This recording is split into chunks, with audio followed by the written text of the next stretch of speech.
Welcome to this demonstration of grateful leadership as a driver of innovation. To illustrate this, I'd like to share a brief personal story with you as background. Let's put it under the heading of finding and courageously expressing your voice, a very necessary component of both grateful leadership and innovation, as you'll see.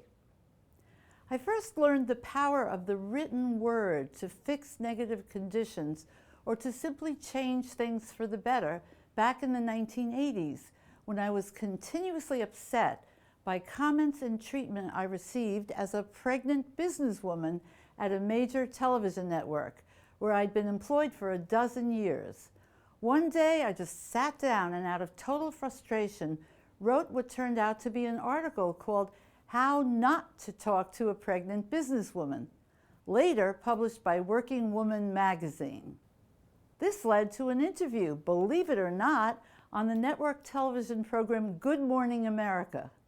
For years following, I would hear about how this simple article had changed the lives of countless pregnant businesswomen for the better. The next step in my discovery journey took place in 1992, when I came to work at International Institute for Learning, where I'm still gratefully and happily employed 28 years later. Soon after I joined IIL, I noticed a culture that was very different from my previous work environments. At IIL, my ideas, no matter how unusual, innovative, or even downright far-fetched, were tolerated well and taken very seriously, sometimes too seriously, I felt. Take the time I told our CEO, E. Laverne Johnson, that I thought IIL should have a publishing division. Many of IIL's excellent trainers seemed to me to be authors in the making, and I felt they would love the opportunity to have their books to be published. After a few seconds of serious deliberation, she said, "Great idea, go start it up." I protested that we needed someone with publishing experience for such a venture, and she told me she believed I could be and should be the one to do it. "You're a Phi Beta Kappa," she said, "with a degree in English, so go do it." And though I was uneasy about taking this startup project on, I trusted her judgment and got going. We both knew the venture could fail, but even projects that had failure as a possible outcome were embraced at IIL when they were considered to be potentially worth the risk. This led me to believe that a condition existed in our company for all of us working here that I would now, looking back, call psychological safety. Each of us knew that we could come up with a brilliant or not so brilliant recommendation and be empowered to try it out and help put it into practice. This term was actually coined by Amy C. Edmondson, professor at Harvard University Business School. She's the author of the book, The Fearless Organization: Creating Psychological Safety in the Workplace for Learning, Innovation, and Growth. In this short video, used with permission of the Center for Values-Driven Leadership at Benedictine University, Edmondson talks about how psychological safety is mission critical for today's knowledge economy. She clearly states that this condition must start with the leader. And in the case of those watching this session, that's you, or you after you earn your next promotion by practicing grateful leadership. And even if you haven't created that condition of safety yet in your workplace, she gives you a wonderful way to get it started, one which characterizes a grateful leader, and that's courage. You'll be learning more about this necessary quality later in my presentation. We live more and more in a knowledge economy. That is, it is the knowledge, the ideas that people have, that people bring, that organizations bring, that really add value in the marketplace. So it stands to reason that we need to hear from people. And yet, the research, the data are overwhelming that many people feel they can't speak up at work. In many companies, it might be as many as half the employees are reporting that it really doesn't feel safe to speak up.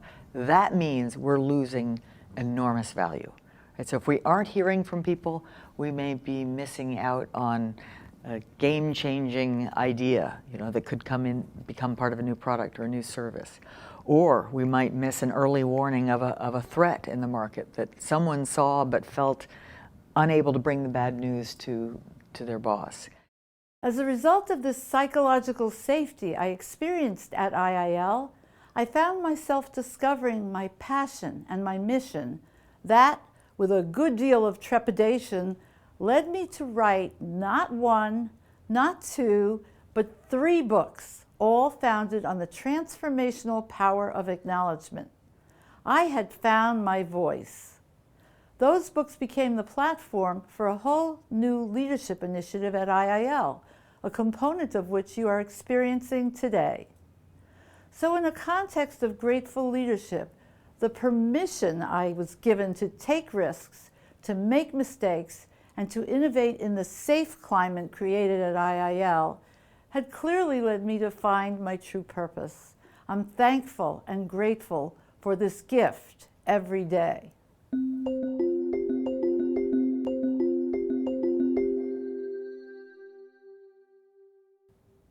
So let's look at some of the attributes that are common to grateful leaders that I believe can foster and drive innovation. First and foremost, when a leader creates a culture of appreciation for his or her people, these people feel and truly are valued, and therefore they can be brave, they can be courageous. They don't have to worry about their standing in the company when they come up with an idea that others might not even respect, let alone buy into. The simple act of leaders and co-workers delivering heartfelt and authentic acknowledgments lets people know that they are seen, that they exist. So many people feel invisible in their work, that they don't make a difference. We can easily and profoundly correct that by practicing this leadership model. A grateful leader also wants to get to know his or her people as human beings, not just as workers. He or she sees each of them as individuals with whole selves and with outside lives and interests and challenges. Let's delve deeper into how this works. A grateful leader creates, within a culture of appreciation in their organization, the psychological safety for everyone to try new things and to fail. Yes, this 4-letter word is rather shocking to list as an attribute, since no one likes to fail. But we must have the freedom to fail if we are to be creative and innovative. At IIL, we know, of course, that our mistakes can't compromise our core values of intelligence, integrity, and innovation. But outside of that, we do know we have the freedom to fail. The same is true of companies in the healthcare, pharmaceutical, or aviation industries. While they can never endanger the lives or well-being of their customers, there's still plenty of room to safely fail and to innovate within a climate of appreciation. Some actually encourage and create a fail-fast culture in order to make adaptations and improvements quickly and move on. This fail-fast culture can be found in many tech startups as well. But as numerous big pharma companies have demonstrated, it's not just for startups. Any organization can benefit. But to do so, people have to feel like they can fail without retribution of any kind.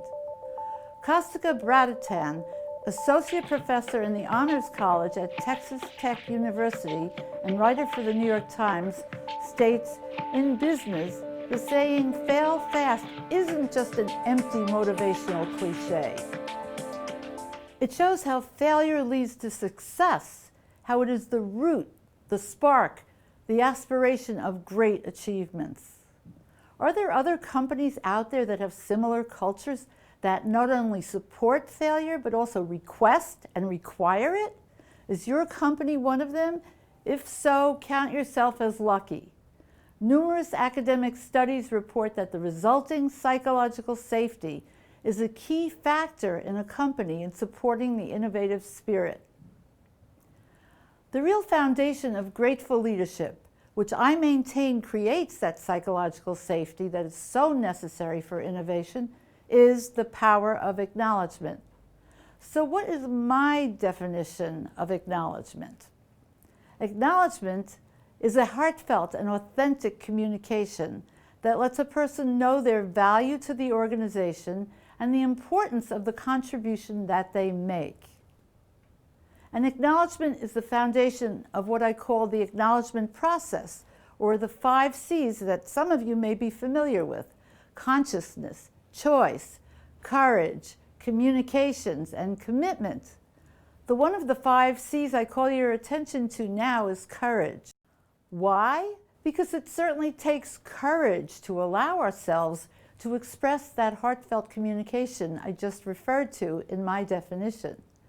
It takes a certain kind of vulnerability to allow the emotion that may come up for either ourselves, the givers of the acknowledgement, or for the recipient, but it's worth it. I and many of the members of our Center for Grateful Leadership global community will most certainly attest to this. You'll hear more about this center later on in my presentation.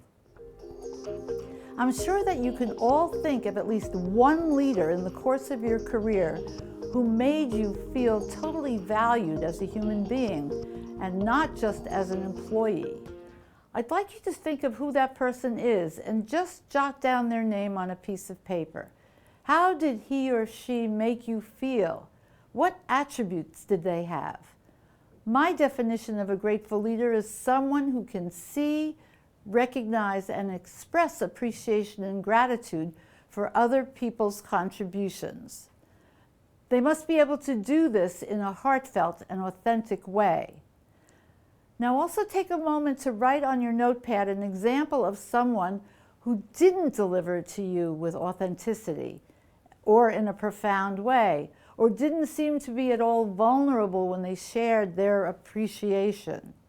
In this case, it must have fallen flat. If leaders try to acknowledge their people just to get them to work harder and do better and work longer hours, but they don't do it in a truthful way, it's worse than giving no acknowledgement at all. It's a manipulation and will backfire with very negative results. People can smell the lies from miles away. But a leader or aspiring leader who can express true and heartfelt acknowledgement, who can feel and show gratitude, is on a fast track in their own career development. By modeling the behavior in such a way that others become engaged, inspired, and motivated to do more, leaders outside of your team will wonder how this has happened. And let's remember that we're not just talking about our team members and other employees. We're talking about our vendors, our suppliers, our sponsors, the senior leaders in our company. Honda was cited in the book Firms of Endearment by Raj Sisodia as marrying their vendors and suppliers for life. Honda takes great interest in the well-being of these contributors to their own company's success and gives them honest feedback as well as great appreciation when it's deserved.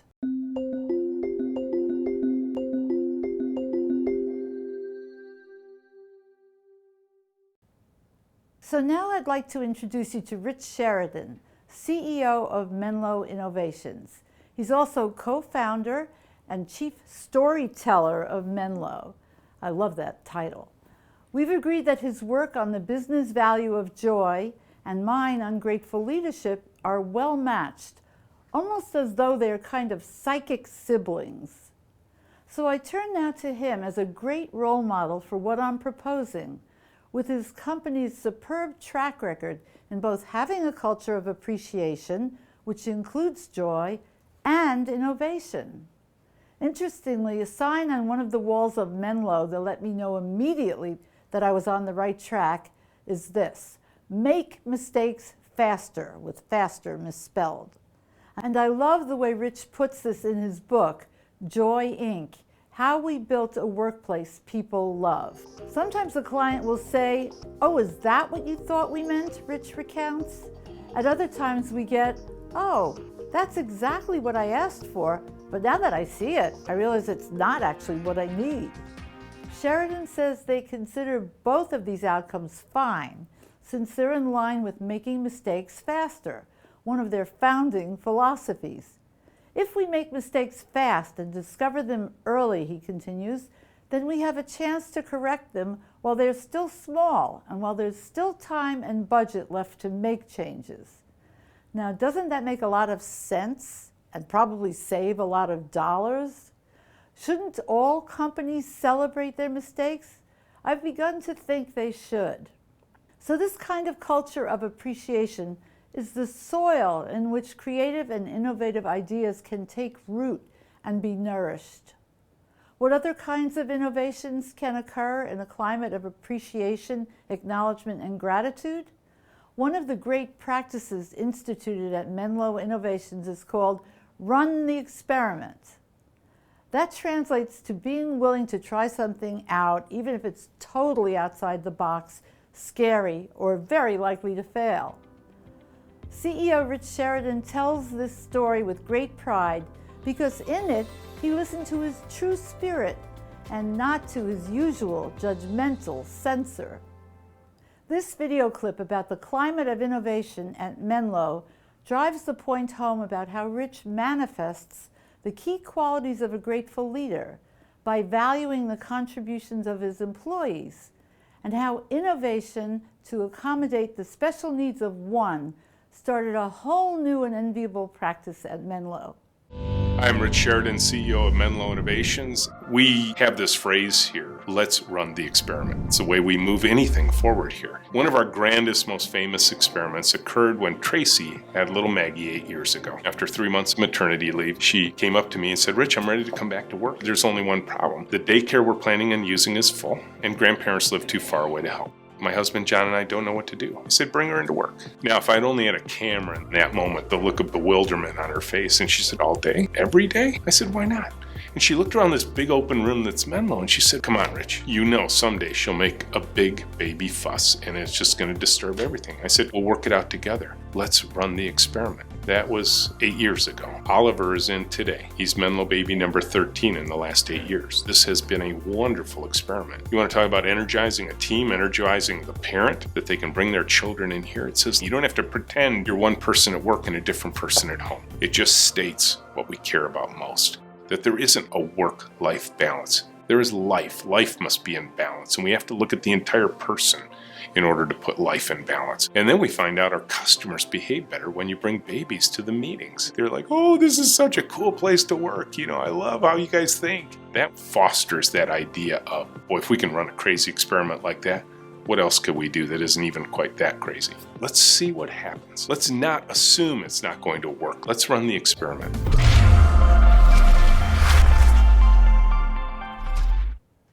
It's clear that Rich, through his expression and practice of the principles of grateful leadership, was seeing Tracy as a unique contributor, one he did not want to lose for a moment, let alone several months. He found and expressed his true and real inner voice, not that judgmental one, even while questioning his own personal sanity. And the results were unpredictably positive and unexpectedly miraculous. 23 babies to date have gotten their early starts at Menlo. Clients love having babies around and voice their desire to work both with and for a company that is so inclusive. And new parents are able to have the work-life balance most people could never even imagine having. Would you ever have dared to run such an experiment in your company? This one took Sheridan's courage, passion, and belief in Tracy as a whole person with a whole life, in which work occurred as a component. And maybe you are doing something as innovative as this in your company right now. IIL, and particularly Judith W. Umlas, would love to hear your examples.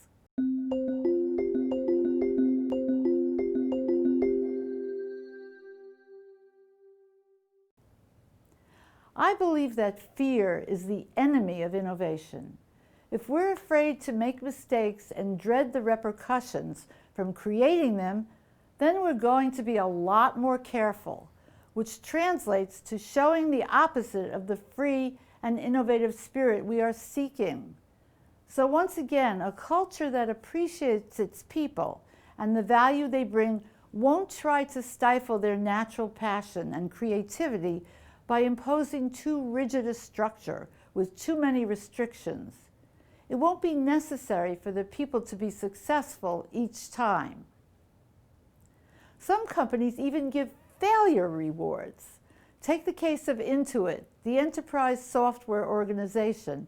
It hosts a company-wide ceremony at which the failure award is bestowed on a team whose unsuccessful idea resulted in valuable learning. Imagine how this award encourages and inspires fearless innovation. At Intuit, we celebrate failure, explains co-founder and chairman of the executive committee, Scott Cook, because every failure teaches something important that can be the seed for the next idea. I suggest that it means that the grateful leader values the employee as a contributor, no matter how out of the box or even absurd the idea sounds. That's because he or she sees each person as unique and capable of making a difference. It's absolutely clear that a grateful leader values great ideas from anywhere and everywhere in an organization, or even from outside it. A brilliant idea can come from a washroom attendant, your team member, your janitor, or your 6-year-old child. When I wrote the profile of Walter Robb, then the co-CEO of Whole Foods, for the Grateful Leadership book, one thing that struck me was how he valued the unique contribution of each team member. None was excluded from his appreciation. In fact, every single meeting at that company ended with appreciations of anyone throughout the company. And when I asked some of the team members if they didn't feel overwhelmed or uncomfortable with this practice at times, all said with a resounding no, that this was why they worked at Whole Foods. That's the reason that they embraced their culture. That's the reason that Whole Foods, when acquired by Amazon, was able to create a highly profitable price for the sale. Amazon wasn't just buying the operation. Amazon was buying their culture. This kind of practice is a model for how people become engaged in the mission and purpose of their organization, by you as their leader or team member creating a climate of appreciation for them. According to an article in the Gallup Business Journal by Robin Riley, it's the engaged who will drive innovation and move our business forward. Embracing our mistakes and failures is also a powerful way to ensure future innovation and growth.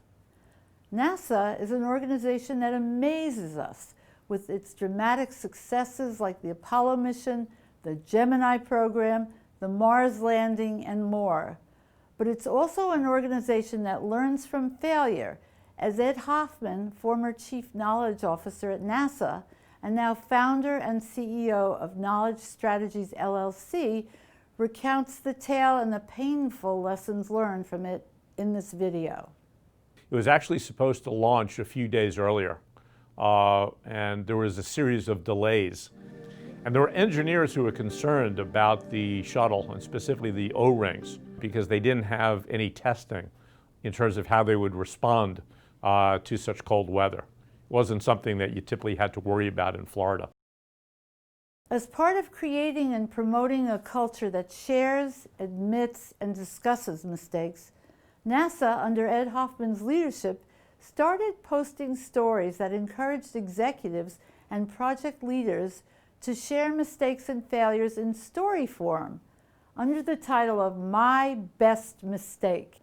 These stories were posted on the website and led to the creation of a booklet of that title. Employees, both younger and older, expressed their appreciation for being a part of an organization that is comfortable with and honest about mistakes. It also led to leaders offering to share even better mistakes than those that had been submitted for publication. These also went up on the NASA website. This is an amazing example of an organization that understands that failure and mistakes are not to be hidden. They're to be shared, understood, and leveraged for future improvement and innovation. Let's meet another example of a role model for grateful leadership, whose management style encourages innovation. I first wrote a profile of Roberto Daniel for my book on grateful leadership when he was Senior Director, Engineer, Quality and Continuous Improvement in South America for Inventus Controls Brazil. I was impressed by both his substance and his style when I did training for his company and saw him demonstrate his impressive leadership qualities.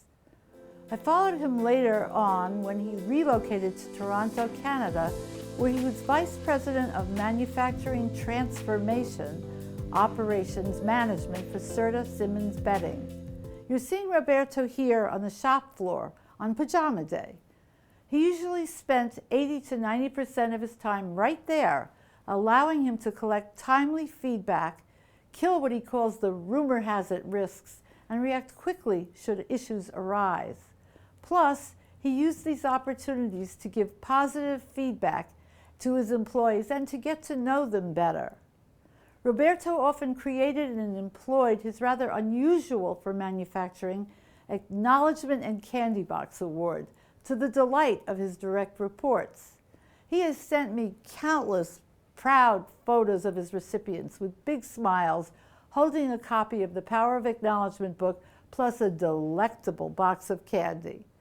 Of course, I then promptly and proudly posted these on our Center for Grateful Leadership blog. Take a look at this video and you'll see how he accomplished the creation of this wonderful culture of appreciation and innovation in manufacturing. Hey Roberto, how are you doing today? Hi Judy, welcome to our plant. Thank you. Simmons Bedding here in Canada.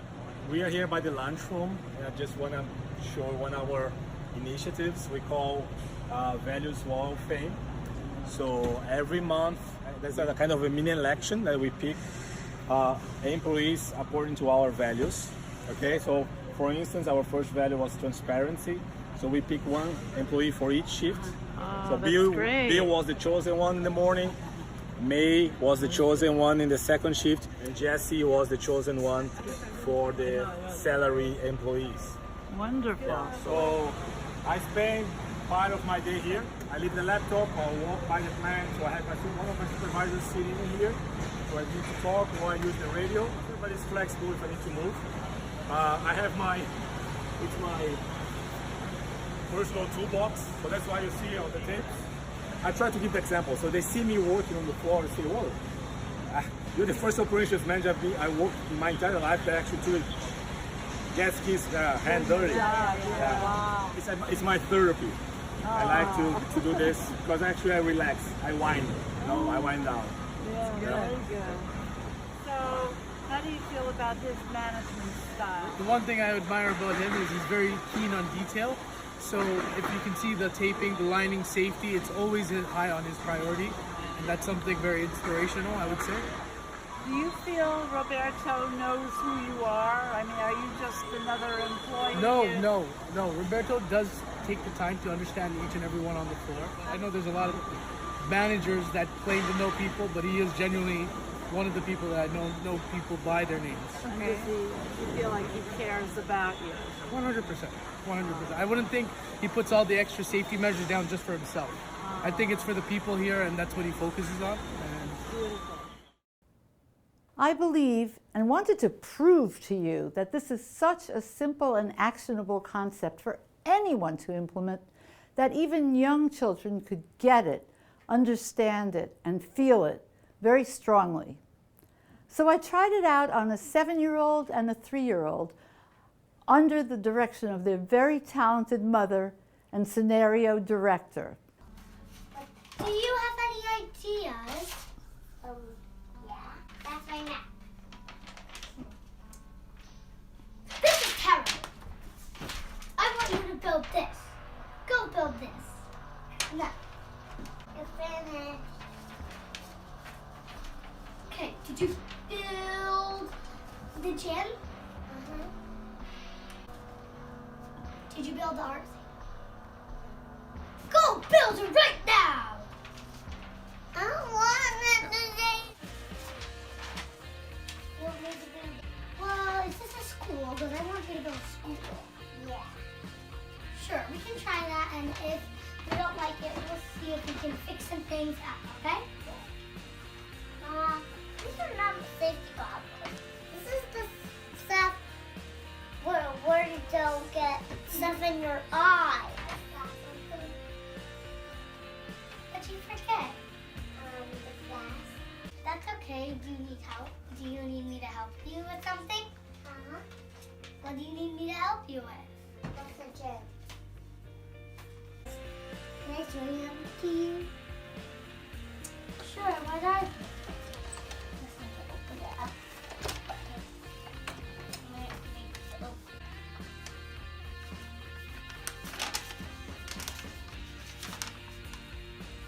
What is it? Wow, a boat and a house and a time machine put together? Mm-hmm. If you can build that, then I will accept it. Yeah. I don't need this anymore.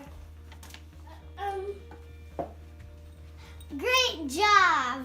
I think you should be ahead of the team and you can start your own team. And you deserve a medal. Gold medal. Well done! Because you helped me create a time machine! So hopefully you can now see that this is a possibility for anyone to grasp and take action on, especially with your teams and in your organizations too. It's simple, it's clear. Appreciation, gratitude, and heartfelt acknowledgments all inspire innovation.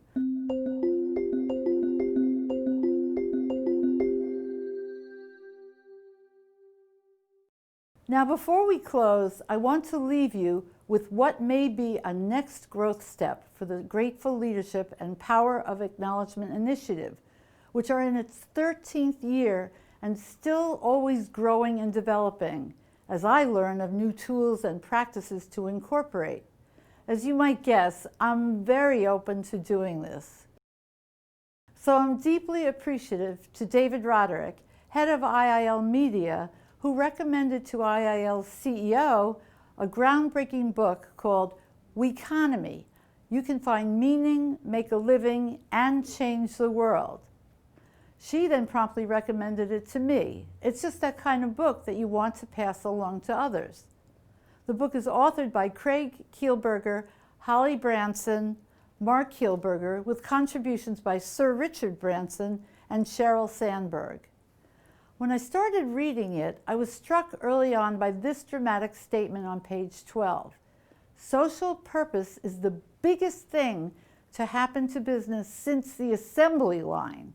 All evidence points to the fact that workers and consumers respond to businesses that do good. Later in the book, the authors discuss how a company's brand awareness is increased and improved by embracing important social issues and causes. The social issue I've taken on as my commitment is the condition I see everywhere and have always felt to be intolerable, and it's this. In workplaces, communities, families everywhere, people suffer from a lack of appreciation, gratitude, and acknowledgement. People need these affirmations in order to feel they exist, that they are valued, that it's worth it for them to be here, either on this planet or in their workplaces or anywhere. Stephen R. Covey wrote in his book, The 7 Habits of Highly Effective People, next to physical survival, the greatest need of a human being is psychological survival, to be understood, to be affirmed, to be validated, to be appreciated. That's what motivated me to write 3 books based on the foundation of the power of acknowledgement.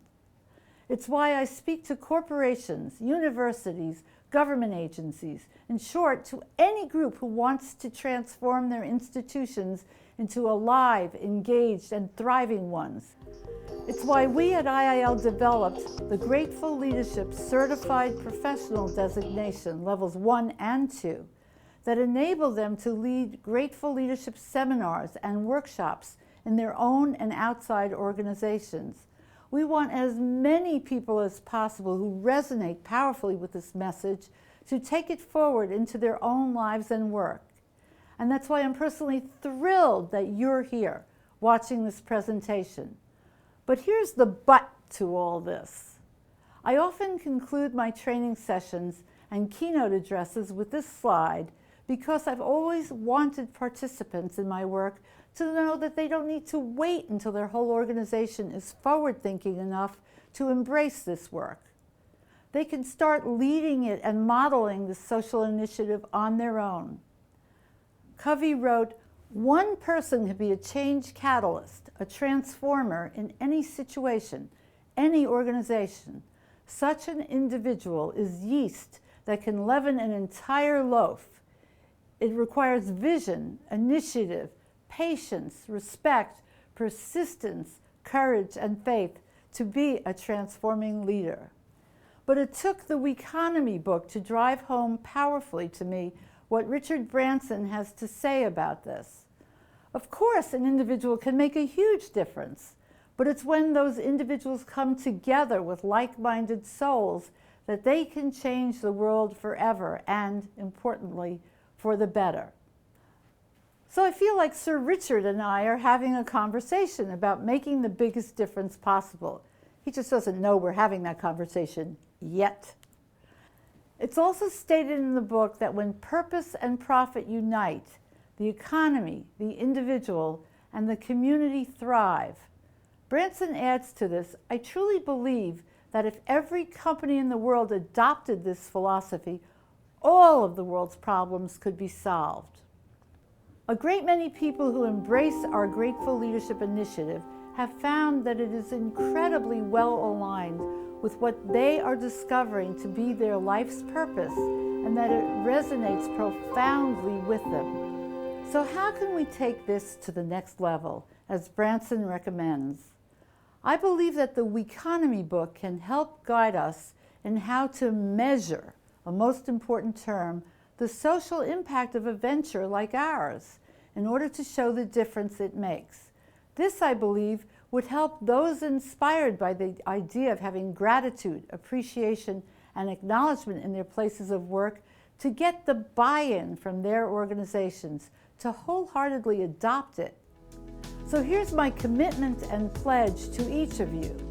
I will explore the measurability of the impact of the Grateful Leadership Initiative on an in-depth basis and work to help us take this work where it belongs, in other words, everywhere.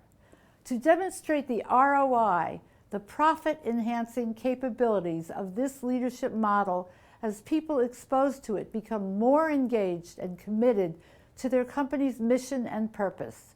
So stay tuned for future presentations as the next steps unfold.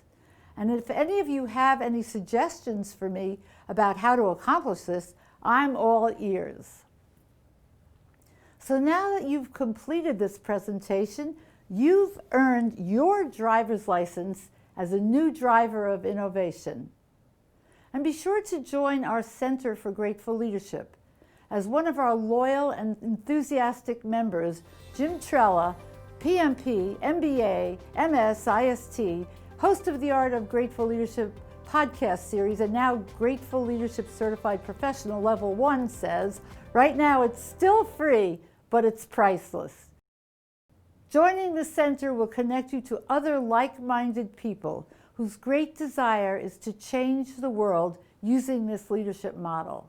So join now by going to www.gratefulleadership.com.